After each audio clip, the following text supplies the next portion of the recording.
Nag-unboxing na po sila. Chain ulit ako, color black. Kahit nahuli mo na sa akto. Kami. Burger black.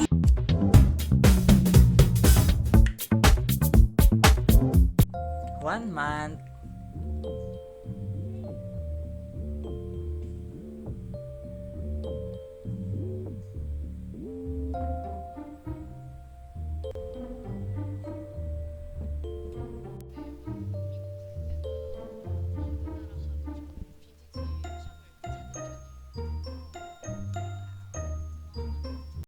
Barbecue ni Marian at chicken ni Marian. Marian. Merengue, mas matamis pa yung merengue. Saka, ano ba? Pastillas. Saka, Oh, ngayon naman nakakita niyan. puto seiko? Ulit. Puto seiko. Titin lang ganyan sa SM. Sarap. Fantastica movie. Hi guys, today is naghanap na upuan. Kakagaling ko lang sa dentist and i-chain ulit ako, color black. Kasi pag black na hindi power chain, okay lang. Pero ngayon kitang-kita siya. Pero hindi naman siya nakakadilaw ng ngipin. Yun nga lang, kitang-kita siya. So, hindi siya cute. Hindi siya cute tignan. Ayun, alam niyo yun. So, yun. Power chain ulit tayo. And, grabe. Nilalait ni Doc yung ngipin ko dati. Sabi niya, ang pangat daw talaga. Kasi, tinan niyo naman ngayon, Diba? So, super, konti na lang talaga yung gap here. As in, wala na nga halos Ayan, And, talaga nakatayo na siya. So, ayun, so happy. And, konti na lang talaga, mag-graduate na ako sa Bayarin sa braces. So, ayun, tapos bumili ako ng mga, ano yun? Merengue, syrup, tsaka puto seco. Yummy! Tapos, ayun, nagpapalevel ako for booster kasi hanggang bukas na lang. Di ko nga, alam ko nga, abot kasi 106 and 100, ano pa lang 11 pa lang yung sorceries saka AB kailangan ko makuha at least 115 or 130 para sa free booster equipment. So good luck sa akin. Sana ma-extend. Sana ma-extend ulit yung booster. So yeah, that's all. I'll see you guys again tomorrow. Bye! Cream o cake bar. May bago sila. Parang fudgy bar. Ano kayang lasa eh? Sarap kaya. Yummy! Potato. Episode 7 ng 18 again. Si Opa. Ano yan? Hindi naman nakita. Tostillas. Hello, hi mabuhay. So for today's video, we are gonna be talking about, for this week, we're gonna be talking about, dahil nga we're still watching, 18 again, and medyo parang, silang mag-asawa, parang on off pa, ano ba talaga. So for you, ano sa tingin mo yung red flags when it comes to second chances? Dapat bang mag-forgive if nagawa niya to or hindi niya na nagawa? So, sige, simulan natin. Siguro ang kauna-unahan is if hindi niya kayang mag-let go nung kanyang or mag-own sa kanyang mistake, mag-own up sa kanyang mistake. Siguro yon kasi parang if parehas kayong high, if parehas high yung inyong ego or whatever, 'di ba? Paano kayo magba-balance or paano hindi magiging balance at harmonious. Harmonious ang inyong relationship kasi 'di ba ang relationship dapat give and take siya.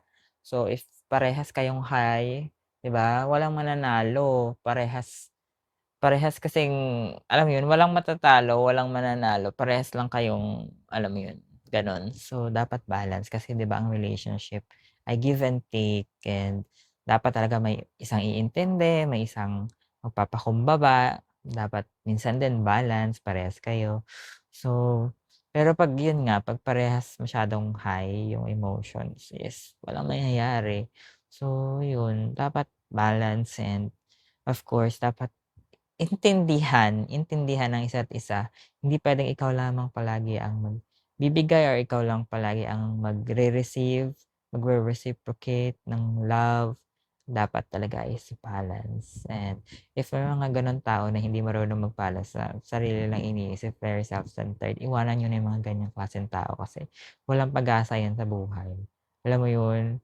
Yung mga ganong klase, nakakatamad pakisamahan kasi ikaw lang palagi. Ano ba yun? Hindi naman pwedeng ganun kasi dapat nga, kaya nga kay partner kasi dapat you both share and care for each other. So, yeah, that's all. And tomorrow, isip pa tayo kung ano mga red flags. Kung meron kayo naisip, comment down below. See you guys again tomorrow. Bye! Hello guys! Ito na ba padala si Ate MJ na mother. It's BTS meal tayo. Tingnan natin kung anong laman. Thank you, Ate MJ! Gino-joke ko lang siya pero tinutuon niya talaga. Nagpadala siya talaga siya ng mother. Tingnan natin ang laman ni ano daw to? Jimin meal. Jimin meal. Ay, tissue. Ay, cute. Fries and ito, kajun. Sweet chili.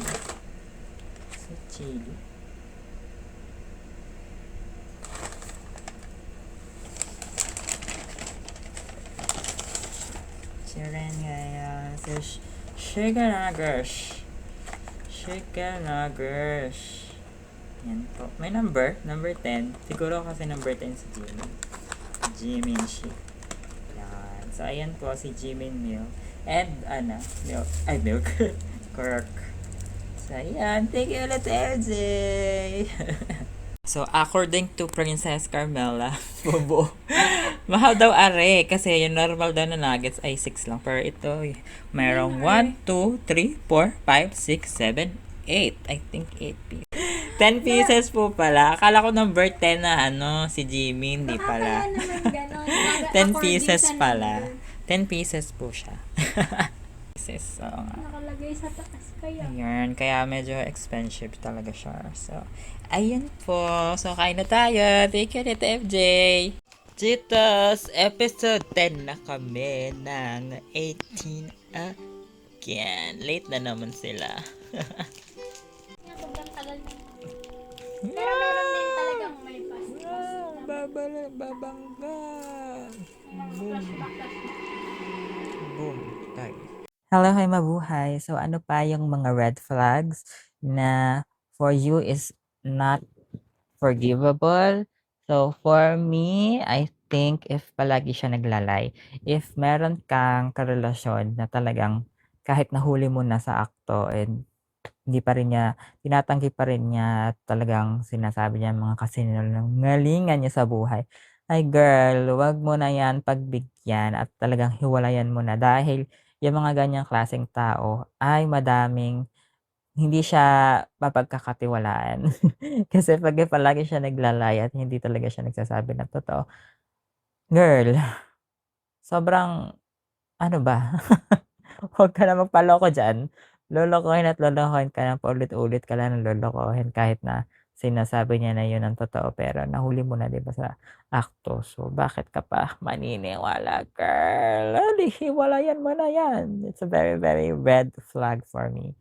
So, yun, may mga ganun tao talaga na parang hindi sila makapag-amin, hindi sila makapag-sorry dun sa nagawa nilang mali. And ayun, talagang ide-deny lang nila. Denial is the key to success para sa kanila. Kaya it's a big, big no-no. Don't ever balikan yung mga ganyang klaseng tao. So, tomorrow, isip pa ulit tayo kung ano pa yung mga red flags sa mga kababalikan nating tao, if ever. So, yun lang po for today. See you guys again tomorrow. Good night! Ano yan? Ano ba yan? Saan galing? Mystery gift. Wow, from Maybe Mama Letty. what country? Australia. Ah, bongga. Sana may chocolate. Unboxing niya na. Nag-unboxing na po sila. Yan, may candy, alcohol. rice. Japanese rice pa. Delata. Excited! Ayan ba? Oh. Ano yan? PRD, disinfectant wipes. Coffee. Ay, coffee pa. Ah, disinfectant wipes. Disinfectant. Pang COVID. Ang kape. Tulad nga yung kape. Ang daming candy. Longay.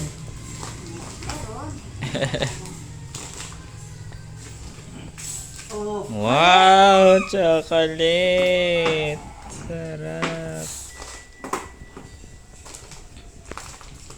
Tawag pa. Ano pa? Wow! Ano yan? Wow! Ito yung wipes. Wow! Candy Ice ulit. Pops! Ice Pops. Mga bata. Skittles! Wow. Papakita ka dito natin. Hindi. Skittles. And Wow! Dami! some chocolates. Lana. Ang dala. Sarap. Kaya lang natin. Ubang kitchen. This one is especially for me. Chocolate Cadbury. Thank you so much, Tita Letty. Naliligo. Chicken and chaman. Side worker. Episode 10. Cheers again. So the biggest red flag of all time, this one is for me for me, if ever na-experience ko rin siya. If kung kayo na, di ba, kayo ng dalawa, magjowa na kayo, tapos nagkaroon ng third party, tapos itong third party na to, nagkaroon ng something, like, something between the two of them, like, hindi lang kiss, ganyan, talagang may something na nangyari. For me, that's a biggest red flag, and never ever gonna forgive that kind of situation. But this one is very situational din kasi if kunwari if kasal na kayo ganyan or may kids na kayo, 'di ba? Parang very nakakatakot na sa mga ganitong sitwasyon. Pero if mga magjowa-jowa pa lang, parang I couldn't. No, it's a no for me because first and foremost, ako very loyal, yung trust ko sa'yo is 100% na hindi mo gagawin yon. And meron akong sense of yung trust and yung tiwala din yung, ano mo tawag doon? Yung parang security na hindi mo yun gagawin. Tapos hindi naman kita pinagbabawalan makipagkaibigan sa mga, alam mo yun, sa mga friends, sa mga girly-girly. So, tapos gagawin mo yung ganun. So, parang, para saan pa na binigay ko sa'yo yung trust na yun, di ba? Kasi for me, di ko talaga yun gagawin.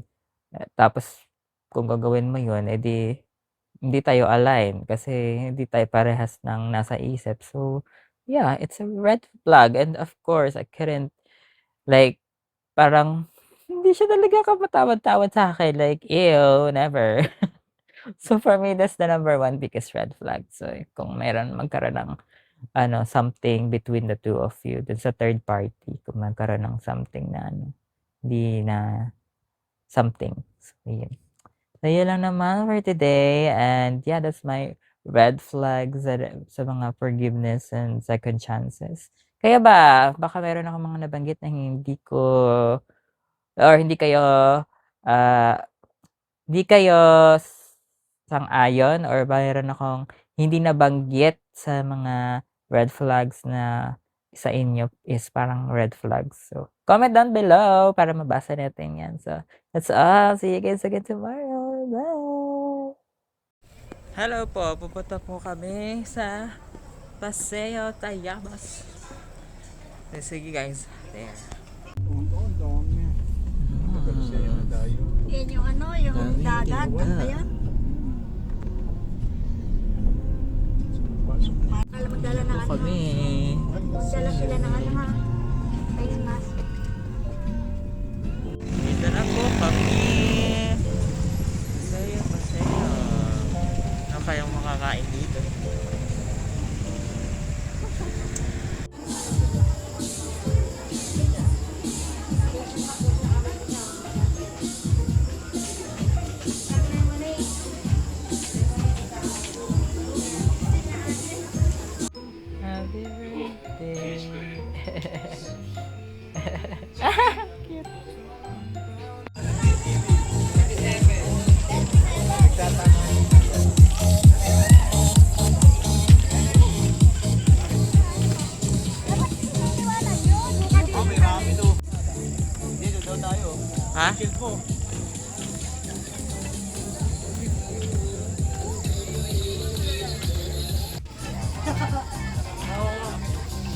Japanese. Japan.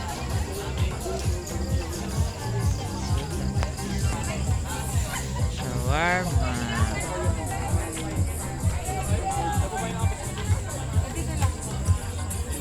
Rice top.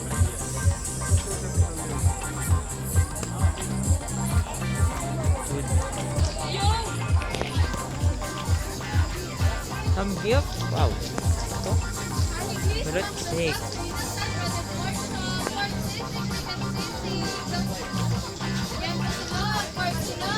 Seasoning.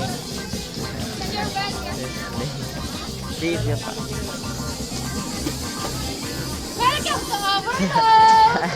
Yes, perfect. Rice meal po, burger, nachos, pasta.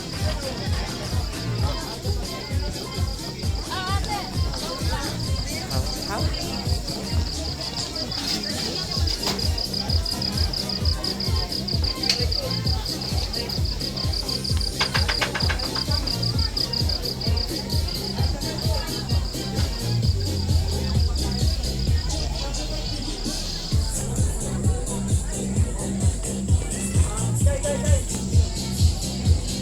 Italian burger.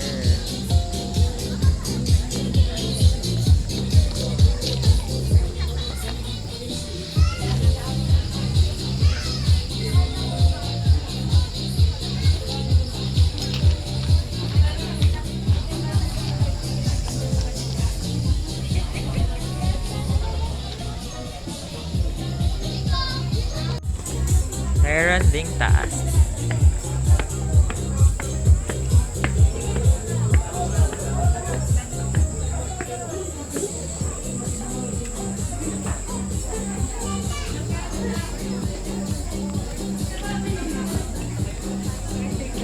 Hi, ayan sila.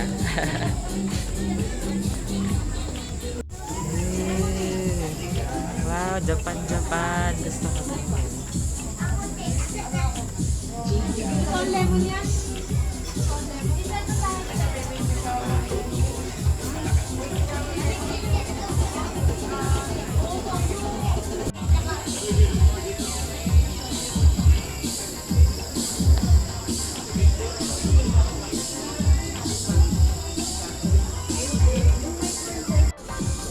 Ah, basta pala ito siya.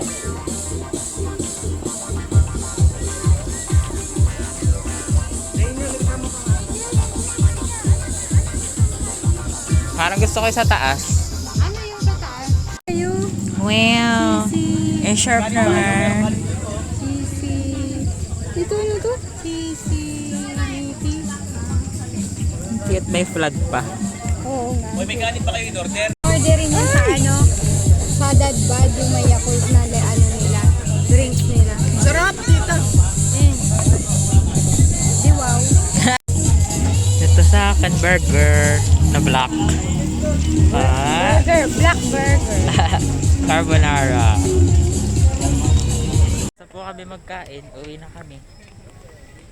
Hindi masarap yung burger. Ay, yung fat, yung tawag doon? Hindi masarap.